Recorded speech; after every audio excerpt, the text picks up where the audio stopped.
আমার গাড়ি ওখানে আছে, আমি যাচ্ছি নিজের চোখে যাচ্ছি, আগুন ধরছে, মানে ফায়ার সার্ভিসে গাড়ি পাইছি আইয়া। না ক্ষয়ক্ষতি বেশি হয়েছে না, ক্ষয়ক্ষতি হয়েছে না, আধা ঘন্টা আমার গাড়ি কোথায় আছে না, গাড়ি কোনো সমস্যা হয়েছে না, না না কোনো গাড়ি কোনো সমস্যা হয়েছে না, আমার গাড়ি যত ওখানে আছে নাকি আমি পার করে দিচ্ছি ফায়ার সার্ভিস গাড়ি আমার। সেই আন্ডারগ্রাউন্ডে পরিত্যক্ত কিছু জিনিস থাকায় একটি স্পষ্ট হয়ে আগুন লেগেছিল। সেই সাথে সাথে ফায়ার সার্ভিস এসে নিয়ন্ত্রণ করেছেন এমনটাই দেখা গেছে। তবে বড় ধরনের কোনো ঘটনা জানা যায়নি এবং পাওয়া যায়নি। আমরা এই মুহূর্তে সেটা তুলে ধরার চেষ্টা করছি। ঠিক সেই জায়গা আপনারা দেখছেন যেদিকে আগুন লেগেছিল এবং ফায়ার সার্ভিস এসে নিয়ন্ত্রণ করেছেন এমনটাই দেখা গেছে। আমরা সেই ঠিক পরিত্যক্ত যে জিনিসগুলো রয়েছিল আমরা সেটা তুলে ধরাচ্ছি। নগরীর সুরমা টাওয়ারের ঠিক আন্ডারগ্রাউন্ড থেকে সরাসরি তুলে ধরার চেষ্টা করছি। প্রথমে আমরা সাথে সাথে লাইভে যাওয়ার চেষ্টা করেছি, কিন্তু সেই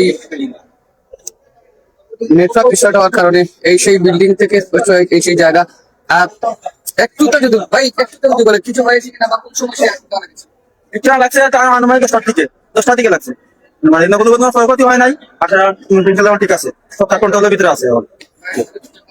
যদি ফায়ার সার্ভিস তারা আমরা কথা করে তাড়াতাড়ি চলে আসছে, এখন কোনো সমস্যা নাই। এখন সব আমরা পাউডার মারছিলাম স্যার, ফায়ার পাউডার মারে।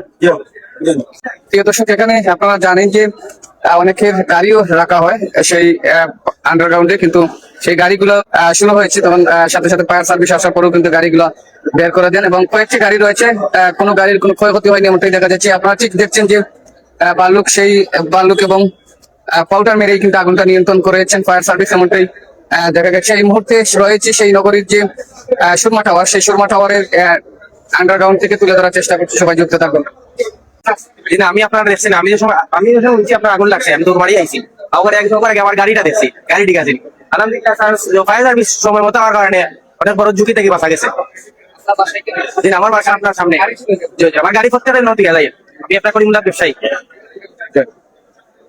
দর্শক, অনেকে আতঙ্কের মধ্যে রয়েছিলেন কারণ অনেকের গাড়ি কিন্তু এখানে ছিল। সেই গাড়ি অনেকে দেখছেন যে গাড়ি তাদের ঠিক আছে কিনা। আমরা এই মুহূর্তে দেখতে পাচ্ছি সেই খবরটি শোনার পরই কিন্তু সিলেট এসএমপির পুলিশ, ফায়ার সার্ভিস এবং সবাই এসেছেন এই মুহূর্তে, সেটা তুলে ধরার চেষ্টা করছি। সবাই যুক্ত থাকবেন। প্রিয় দর্শক, কিছুক্ষণ আগে অর্থাৎ 10টার পরই সেই আগুনটি লাগে এমনটাই জানি, অর্থাৎ আগুনটি ছড়িয়ে যায়নি তেমন একটা, অর্থাৎ এর ভেতরেই কিন্তু নিয়ন্ত্রণ করে নিয়েছেন আর নগরীর যে ফায়ার সার্ভিস যারা রয়েছে তারা এসেই কিন্তু সেই আগুনটি নিয়ন্ত্রণ করেছেন এবং সক্ষম হয়েছেন এমনটাই দেখা গেছে। আমরা এই মুহূর্তে সেই আন্ডারগ্রাউন্ড অর্থাৎ সুরমা টাওয়ারের আন্ডারগ্রাউন্ডে রয়েছে। আপনারা দেখছেন যে এখানে থেকে আগুনটি নিয়ন্ত্রণ করেছেন ফায়ার সার্ভিস এবং এখনো কিন্তু ধোঁয়া উঠতেছে, অর্থাৎ অনেকেই কিন্তু নামাজও ছিলেন এবং আতঙ্ক রয়েছেন যে অনেকের গাড়ি রেখে গিয়েছিলেন, অর্থাৎ এখানে গাড়ি পার্কিং এর জায়গা রয়েছে। আপনারা জানেন যে সিলেট নগরীর যে সুরমা টাওয়ার, সেই সুরমা টাওয়ারের পার্কিং এর জায়গা রয়েছে, যার কারণে অনেকেই কিন্তু এখানে এসে পার্কিং করেন, গাড়ি পার্কিং করে থাকেন এমনটাই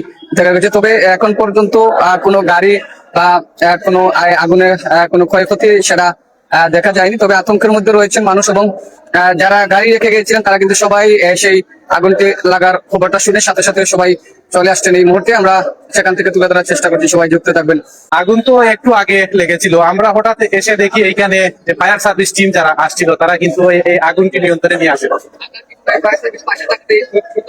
জি, ফায়ার সার্ভিস পাশে থাকায় দ্রুত আগুনটি নিয়ন্ত্রণে নিয়ে আসে ফায়ার সার্ভিসের টিম।